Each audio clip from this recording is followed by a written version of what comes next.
la Tour Diop, le Damel du Cayor, et Salinguer,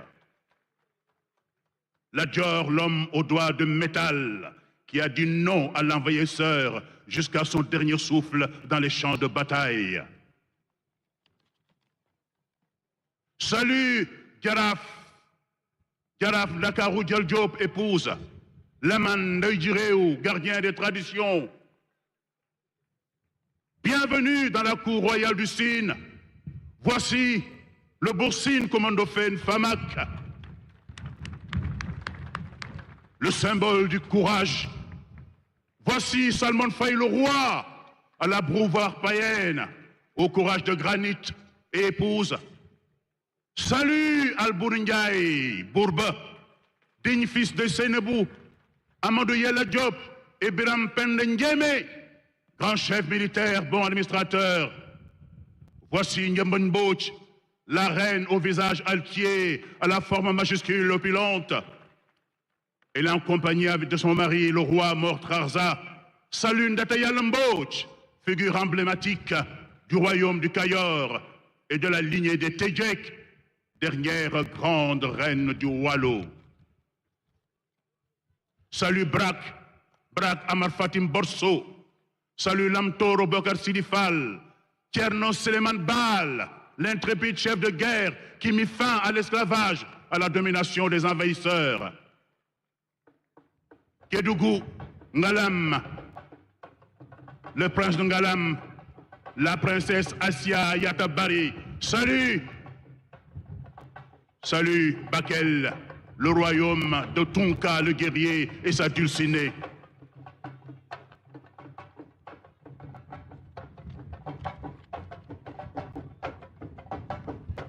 Ici, vous avez la parade des diversités ethniques. Jeunes filles et fils du Sénégal, venez saluer le Sénégal des profondeurs. Voilà, on voit Colonel Adama aussi ce pont de la culture sénégalaise très important, notre histoire. Un magnifique tableau, un tableau très beau qui reflète notre identité culturelle, un tableau historique également, et qui permettrait aux nouvelles générations de connaître justement ces figures emblématiques, ces figures historiques qui ont façonné et tracé notre histoire. C'est véritablement un moment important qui nous replonge dans notre histoire. C'est un moment important qui rappelle la fierté, la bravoure des anciens avant les indépendances. Donc vraiment, cette fresque nous a permis de visiter ce pan de l'histoire. Avec le grand royaume du Jolof dont dépendait avant l'indépendance de ces royaumes, le Cayor, le Bawol. Donc, et là, on est en train de voir vraiment un autre tableau qui, là, montre la diversité culturelle. Donc là, on va voir les différentes danses qui vont suivre le Ndaourabi.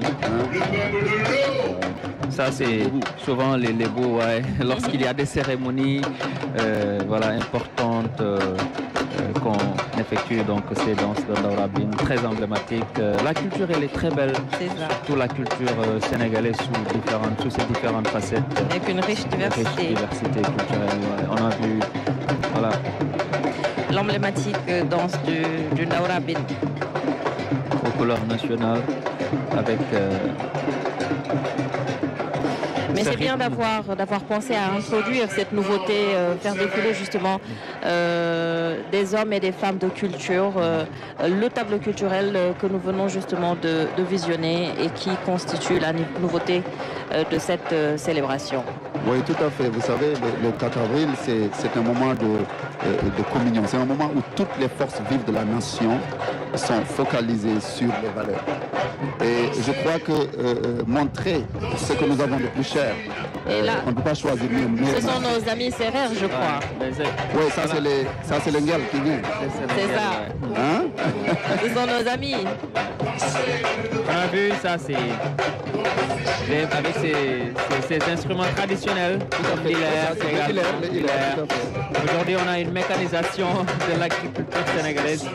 C'est important parce que ça, c'est ce qui a précédé voilà, tout ce qu'on est en train de faire actuellement. Le choix des tissus et le choix des couleurs est tout aussi important également, pour le souligner. Oui.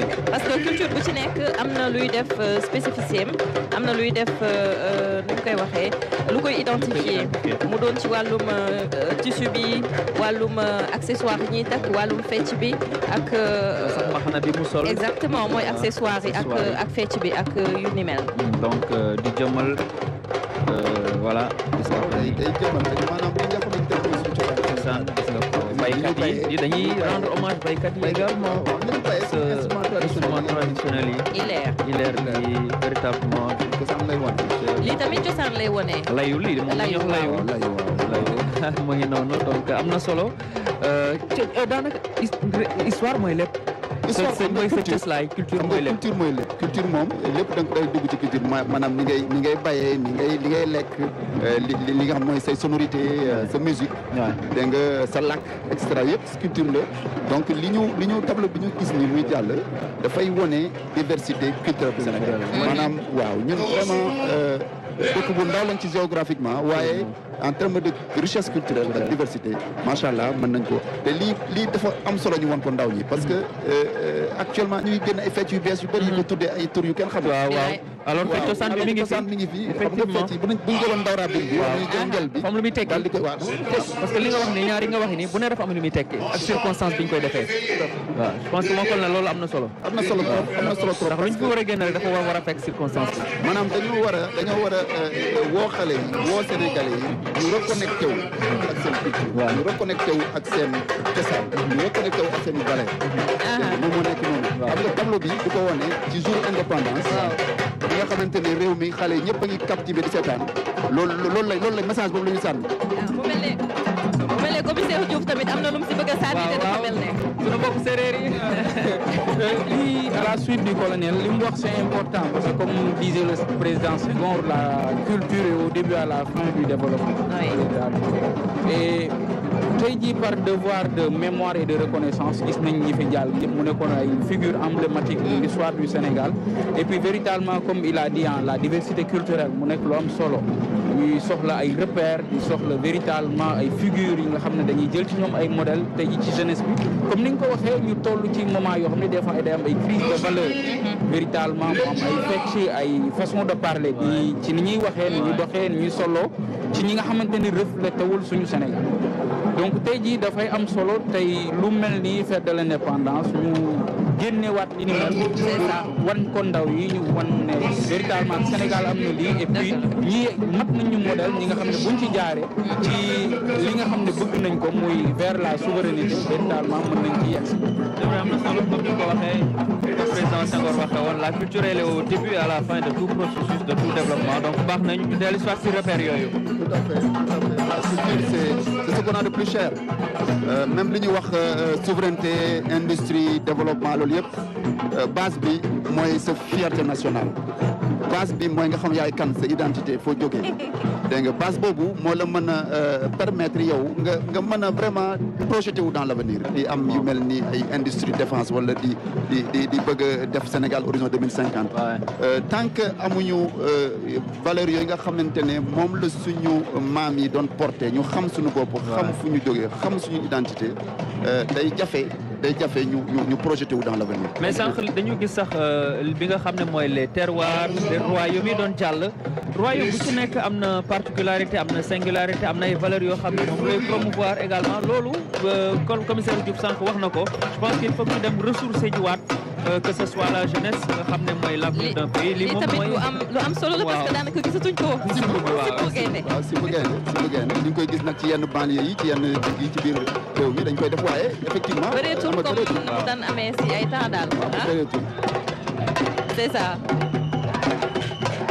waaw lii nekk na lu rafet wax dëgg yàlla waaw suñu mbokk waa Casamance yi nga xam ne ñoom it macha allah bu di wax Casamance wax culture fa la culture véritablement fekk baax wax dëgg yàlla gis nga ko mu ngoog ñi moom di profité di nuyu waale suñu mbokk waa Ale Casa yi nga xam ne ambiance bi buñ ko déggee rek waaw ñii di ñëw nag c'est important on va voir les rollers là rollers yi di ñëw nii waaw rollers yi gis nga boo xoolee ku ci nekk da nga takk raaya benn réew Afrique waaw donc vraiment c'est un clin d'œil waaw à l'unité africaine. ay Zambie Gambie réew Afrique yëpp ñu ngi fii. ñu ngi leen représenté fii ci roller yi. ça c'est l'unité africaine. c'est l'unité africaine c'est le panafricanisme. bu mu toll nii dañu sànni un clin d'œil parce que aussi identité culturelle du rek sa réew yow kese.